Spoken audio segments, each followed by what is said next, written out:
Hi, everyone. Hi. Welcome back. Appreciate you being here. Thank you.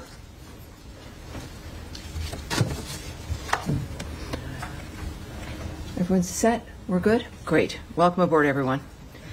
Thank you again for being here. For generations, the Middle East has been dealing with the world's largest state sponsor of terrorism, with the attack on Israel on October 7th by Hamas, reminding us of what's at stake.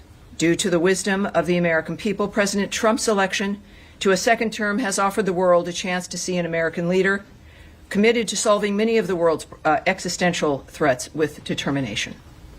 Now, as the conflict between Israel and Iran continues, President Trump has also been clear that Iran cannot have a nuclear weapon. Secretary of State Marco Rubio has also stated that fact, as he has traveled the world working to implement President Trump's vision of peace and security. That statement has also been uttered from this podium many times. The fact that Iran cannot have a nuclear weapon is clear.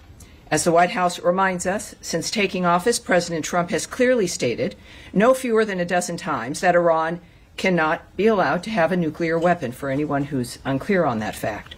President Trump has made the same pledge no fewer than 40 times before taking office, even as far back as 2011. One of the highest priorities of the Trump administration is the safety and security of the American people.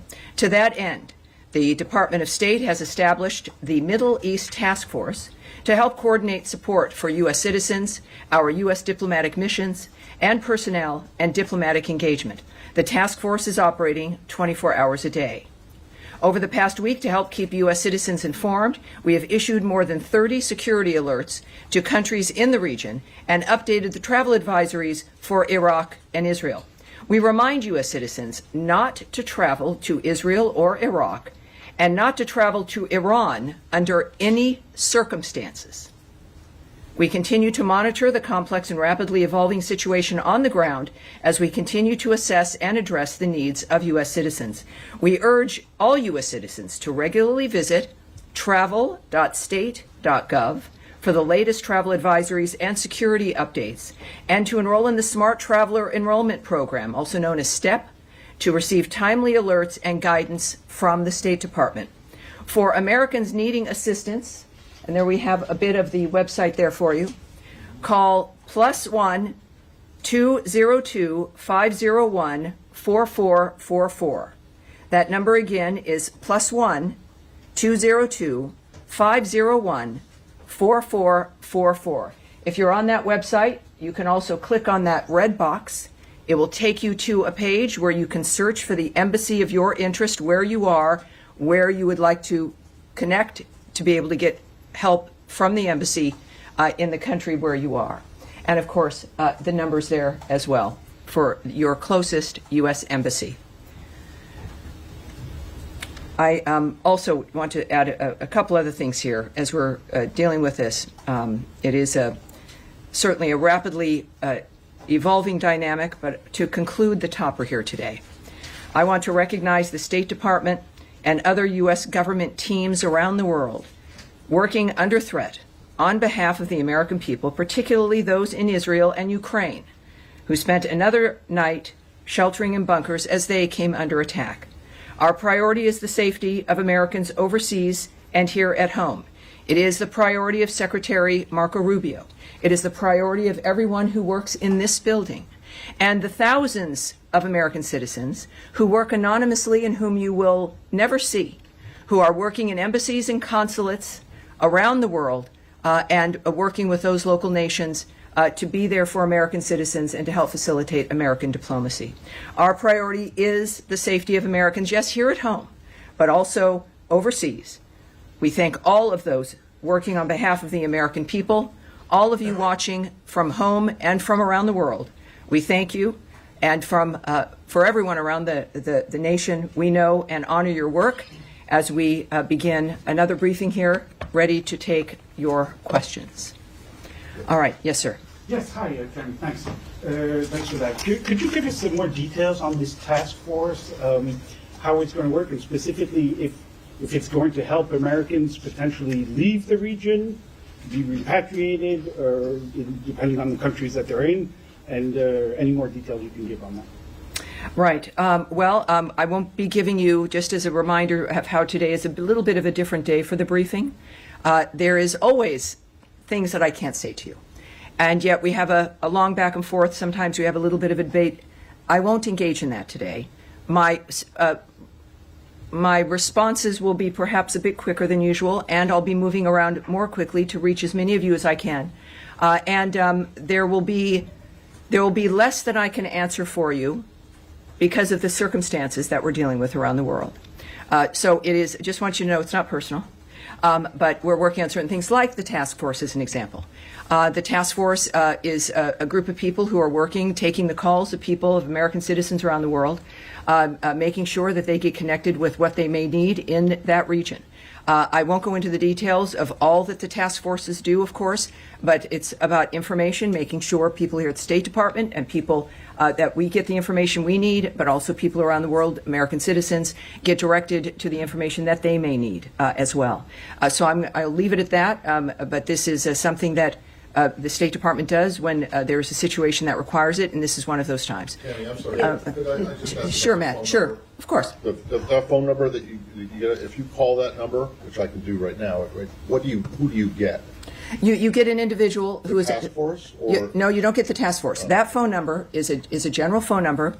The task force is busy, but it is a separate unit that is established to take the calls to assist American citizens who call to the embassies. Particularly, you're going to be referred to embassies who can help you get what it is you need. So good question. Thank you, sir. All right. Yes, Andrea. Just a quick question. There's some specific consular needs. One in particular that I'm aware of, and there may be more than one, is an American citizen in Iran, where there is no embassy, no consulate. Mm-hmm. Would that be of the Swiss protectorate? Would there be other options? Is consular affairs give any advice as to what to do about Americans right now stuck in? I can't speak bad to any places? advice or information regarding individuals in Iran at this point. And what about American Israelis or Israeli Americans either wanting to come out or wanting to get back home? LL, I believe, has resumed flights in some small measure for people who, some people have kids in Israel and they were visiting the States. And they're American citizens. Is there anything that they can do? Where should they call this number? Well, obviously, if you know, and we encourage every American when you travel, is to contact your local embassy or consulate, let them know you're there, make sure you know where they are, have those numbers, and that's what I would recommend, no matter where you're traveling, but certainly in the Middle East, is know where those entities are, know where the embassy is. So if you're in Israel, obviously it's Tel Aviv or it's Jerusalem. Are they open? Well, they will answer their phone. So there's contacts that can happen in the midst of all of this. And of course, I think that's the advice for wherever you are. But clearly, if you're in a certain area, it's obvious in this case that there are certain limitations in that region, and that contact the embassy, the one that is nearest to you, and you will, at the very least, make sure they know where you are, but also they will give you some options for the plans that you would like to make. Yes, Humaira.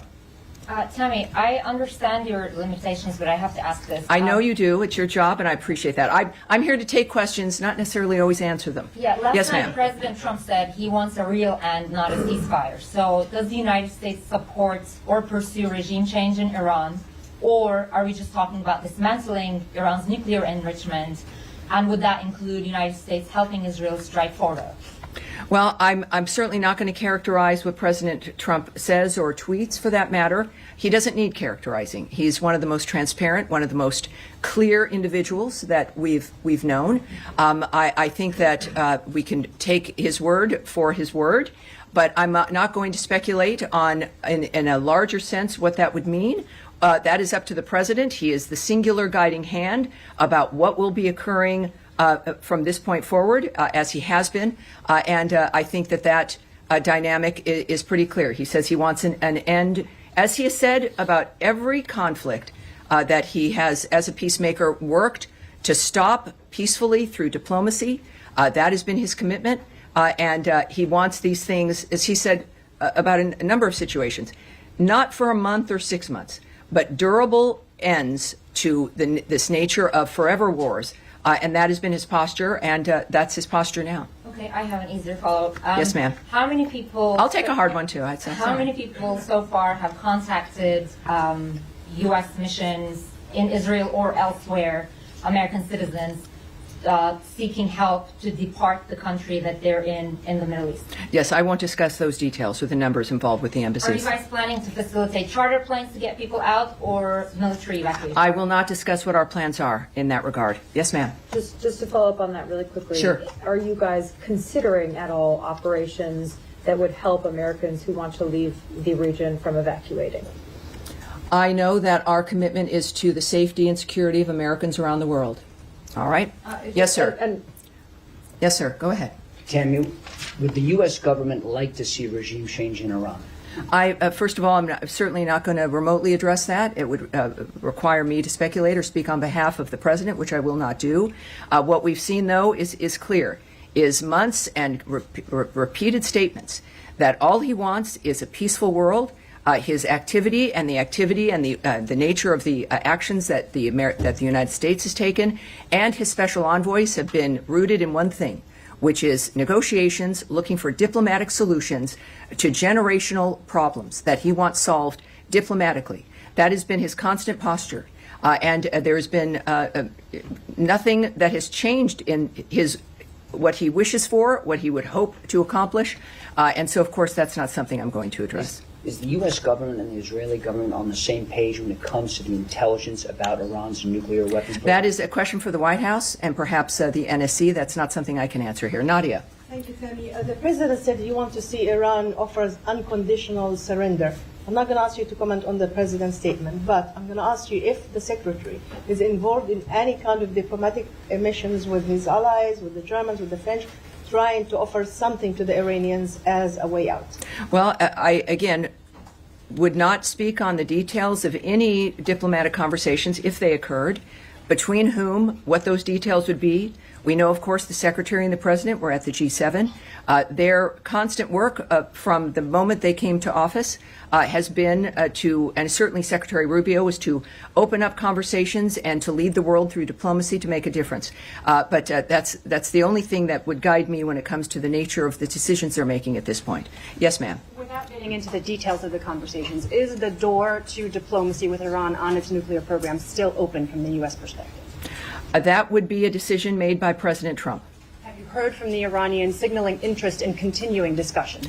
That is not something that I can speak to. Yes, ma'am.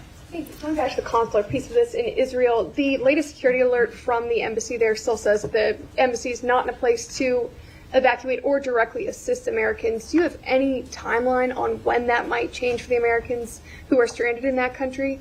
And just looking at how quickly the security situation has changed there, the travel alert was raised to a level 4 from a level 3 for the entirety of the country. Is that a sign that the State Department was caught on its back foot a little bit by this change because Americans still can't get help? I can say the answer to that last question is no.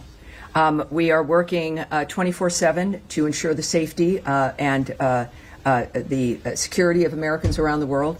I can say that the Department of State is always planning for contingencies to assist private U.S. citizens' departure from crisis areas, and we will alert the U.S. citizenry community if there is and when there is additional information to share regarding their options during any crisis, but certainly this one as well. When it comes to how quickly people can expect a dynamic, the American government, the State Department, our militaries, you've seen all of these assets, all of these departments involved in this dynamic in one fashion or another, are working exclusively for the safety of this nation and the safety of the American people wherever they may be.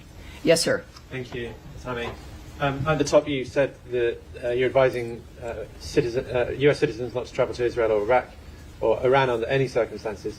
Do you have any more general guidance for Americans in the Middle East, more broadly as a region? Are there other countries that you're advocating people depart from? Well, at our website, we have our travel alerts. We also have moved them on our State Department Twitter, our social media accounts. Those are for the public to see. Would there be, what is the specific one for people to look to if they want to look for specific country travel alerts? Is it travel.state.gov? So travel.state.gov, and you will see every travel alert there for you, depending on if you're going to be traveling. It does not just for the Middle East, or if you're in a country right now, you can get your information there. Yes, sir. Again, Right. two questions. In your topic, you also recognize American diplomats serving in Ukraine and Israel who spent another night in a bunker. Yes. But one of American citizens happened to be killed by the Russians last night in Ukraine. Do you have any comment on will the U.S. government act to protect American citizens in Ukraine? Yes, we are aware of last night's attack on Kyiv, which resulted in numerous casualties, including the tragic death of a U.S. citizen. We condemn those strikes and extend our deepest condolences to the victims and to the families of all those affected. The president, in the recent past, has made his thoughts clear about striking the civilian areas in that regard. And just to reiterate again, which is at the thread throughout all of the work that we do, is the department has no higher priority than the safety and security of U.S. citizens abroad, and we can confirm the death of a U.S. citizen in Ukraine, and we stand ready to provide all possible consular assistance. And out of respect to the family during this obviously horrible time, we have no further details to offer in that Thank you. regard. And second topic, in light of Israel-Iran tension, some of our colleagues from VOA, Persian services, were called back reportedly. How much do the events of past few days signify the role of VOA and other outlets to counter these narratives from U.S. enemies? Yes, I'm not going to go into the details of what we're doing when it comes to communications into that region or into specific countries. Yes, sir. Thank you, Tammy. Two Iran-related topics. Number one, the administration kind of kept this conflict between Israel and Iran at arm's length over the first few days. And now, since last night and especially into today, we're hearing the president say, we more. We have control over the skies. We know where the supreme leader is. He's kind of taking more ownership of the situation directly.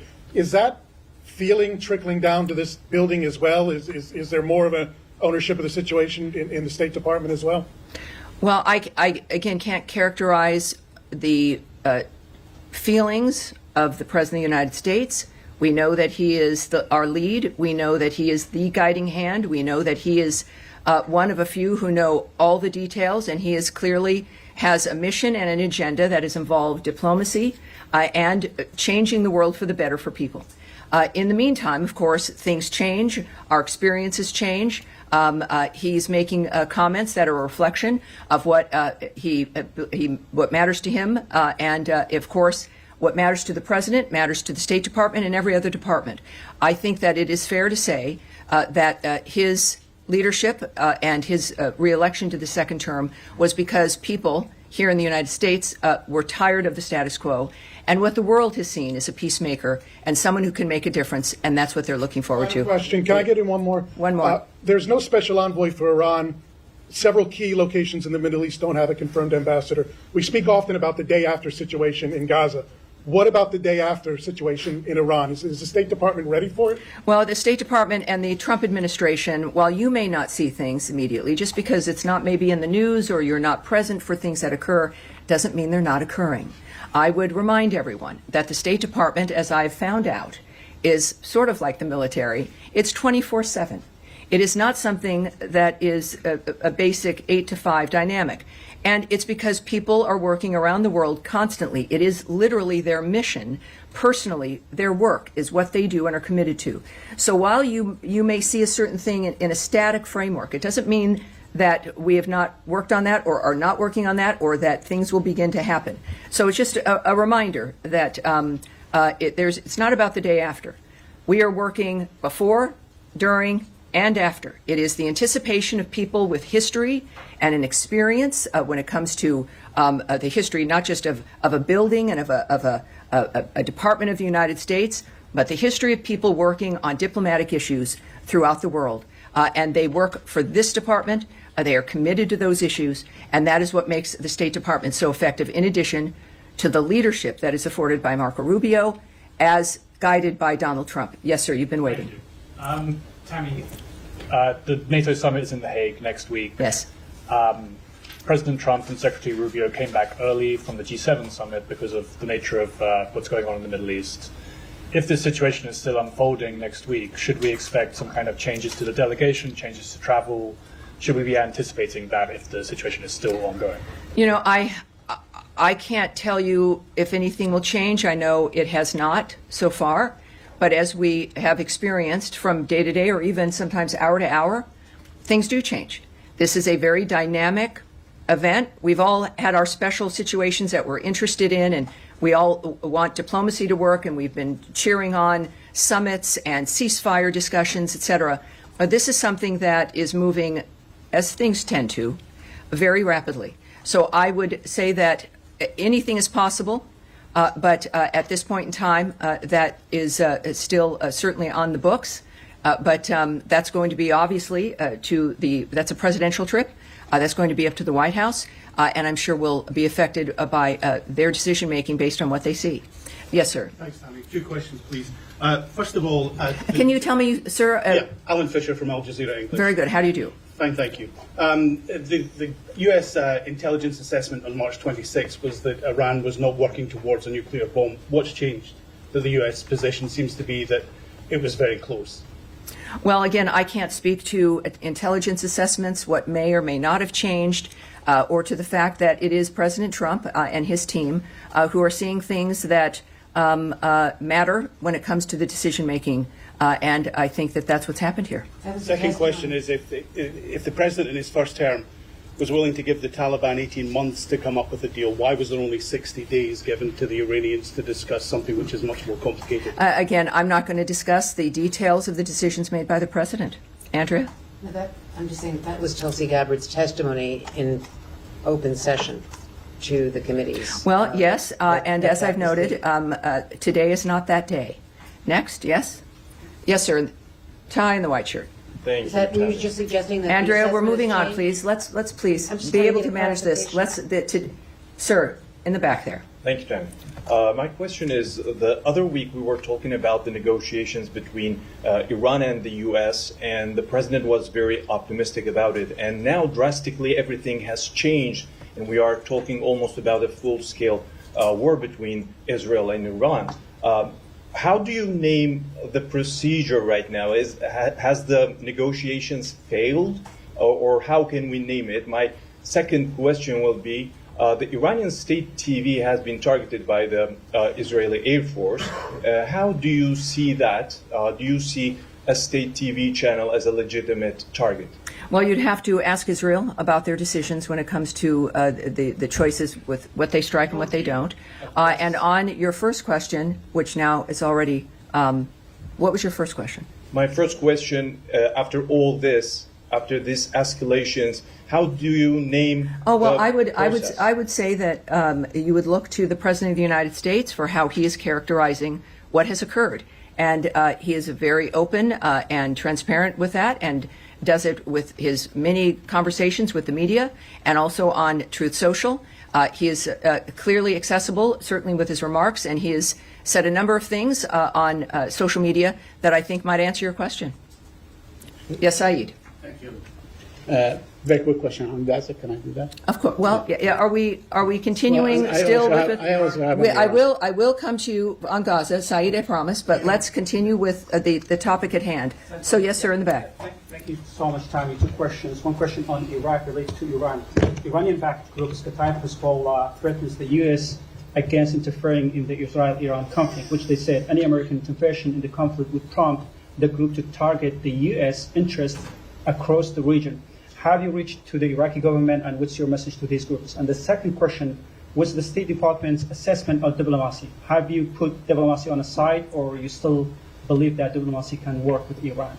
Well, again, I'm not going to comment on the nature of how the White House or the President or the DOD will respond to certain remarks or demands made by someone. So you'll have to ask the DOD regarding their reaction in that regard. I would also, though, I know that the President's Truth Social, he's made it very clear, even I think today, and I think I've got that right here. This is, again, one of the things we've learned about President Trump is that when he tweets, when he speaks, the world watches, and it's the most clear framework that we can learn of his approach. He has I don't know if I can get to the exact one, but he has made it very clear that, oh yes, here we go. He has noted that we don't want missiles shot at civilians or American soldiers, or our patience is wearing thin. Thank you for your attention to this matter.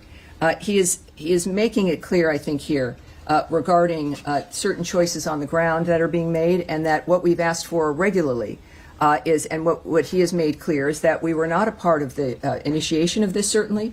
We're not a part of Israel's attacks on Iran. That I think was stated very clearly by both Secretary Rubio and the President. And that's important for them, for people to know. And in this case, of course, the President has made it clear that if Americans are hurt, or in this case, a missile shot at civilians or American soldiers, that there would be a repercussion. I think that would not be surprising. All right, we'll go back. More on Iran. We'll close with you, sir. Could you tell us about the role of partner countries in mediation efforts with Iran, like Mohammed bin Salman of Saudi Arabia, Qatar, and UAE? President Trump recently concluded a successful trip to the Middle East. So what can you tell us about the role of these partner countries? It's clearly he went with a goal in mind. He makes deals. He's the best deal maker in the world. These partners in the Middle East that we have, they understand clearly our intentions and what our goals are. Thankfully, again, to the approach and the style of President Trump. So it's, I think that when it comes to, again, the best person who could explain his feelings and thoughts about what's accomplished on any issue is the President himself. So I'd refer you back to what he writes and what he is posting on, I think, a very regular basis, which is helpful to people like me, and I think to the world at large as well. Despite Israel's concerns, can I one more? Despite Israel's concerns, President Trump is still trying to negotiate with Iran for a nuclear deal, showing that his priority is peace in the region. President Trump has once again recently offered to mediate on Kashmir, but the Modi government says that they don't need Trump's help. Does President Trump need Modi permission to bring peace in South Asia by resolving the Kashmir issue? Well, yes, this is every country, as President Trump has stated, is a right to define its own future. He offers his help, and it's up to whoever he's offering it to whether or not they'll accept it. We live in a fascinating, exciting time where we've got a man who can make the difference, and he's generous about making that difference. He could have chosen to have this term be about anything other than peace and making America great again. But he's stuck with that. He's committed to that. It is part of his overall commitment to the country. So I would not speak to the nature of another country's decision-making. That's up to them. But I think all of us are grateful that we have a president who's willing to help and wants to help. Now, you have one more in Iran, and then we'll go to Saeed. Can you confirm a report that the former Iranian President Mahmoud Ahmadinejad has been killed in Tehran? I can't confirm that or report on that or discuss it. All right, thank you. Saeed. Thank you. Very quick question. Yes, sir. In the last 48 hours, or the last 3 days, dozens of Palestinians have been killed at the aid centers and so on. With everybody focused on Iran, this situation still garner some interest or attention from this building or from the United States of America? And are you urging the Israelis to hold off whatever the amount of firepower they're firing at these aid seekers?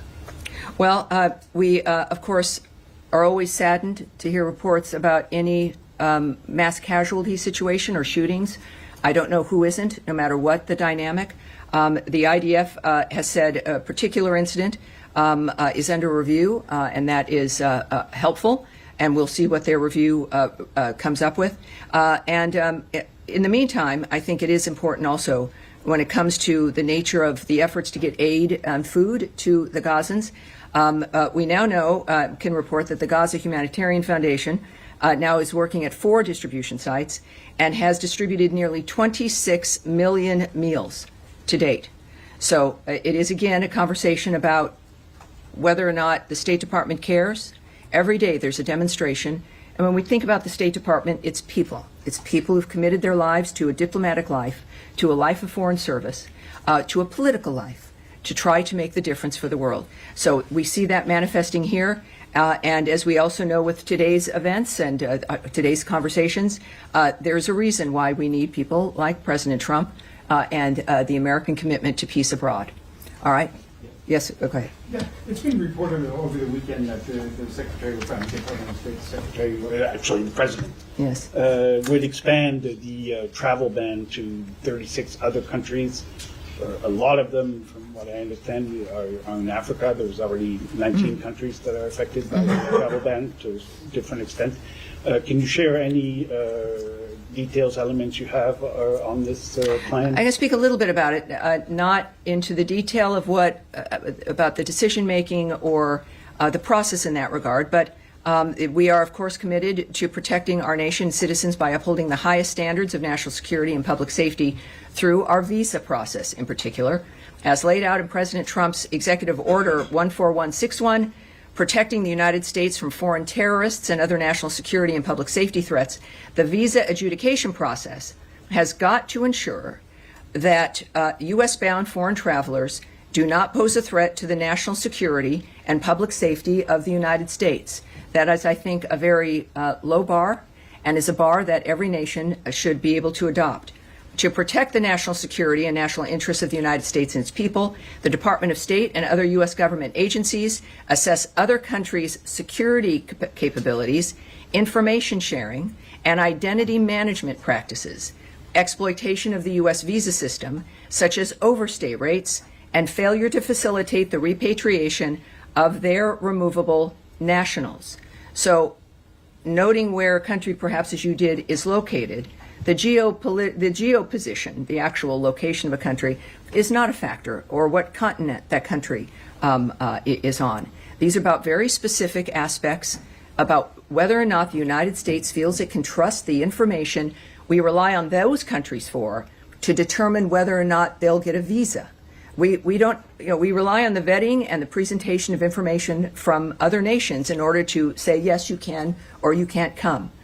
In this particular instance, I think that it's clear as we're looking at providing a period of time, countries being told if they don't get to that point where we can trust them, then they've got to change the system, update it, do whatever they need to do to convince us that we can trust the process and the information they have. So that is the goal of this.